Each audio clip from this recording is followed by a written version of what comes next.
Per-iodic acid splits glucose and fructose into formic acid and formaldehyde. Ratio of formic acid and formaldehyde from glucose and fructose is. That is the question. Per-iodic acid. Per-iodic acid means HiO4. HiO4 is called per-iodic acid, known as malapride reagent. Malapride reagent. It is basically 1,2-glycol breaker. 1,2-glycol breaker giving simultaneous oxidation. Not necessarily glycol, aldehyde keto groups also present at 1,2 position. It will break and give you oxidation product. So what is obtained in the first case? You will get 5 formic acid and 1 formaldehyde. How 5 formic acid? This is converted to formic acid. This is converted to formic acid. 1, 2, 3, 4, 5.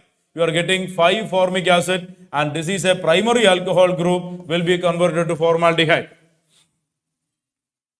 Now what about with the fructose? With the fructose, this will be converted to formaldehyde, and this will be converted to formaldehyde. You will get 2 formaldehyde, while this will be converted to carbon dioxide, while this one will be converted to 3 formic acid.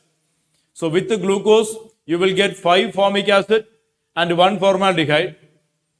See the ticked 5 carbon converted to formic acid and primary alcohol group converted to formaldehyde. While with the fructose, the top and bottom carbon will be converted to formaldehyde, and 3 ticked carbon will be converted to formic acid, and the CO group will be converted to carbon dioxide. And now what is the question? Ratio of formic acid and formaldehyde from glucose and fructose. In glucose, it is 5:1, and in fructose, it is 3:2. 5:1, 3:2. Option B is the correct answer. Right?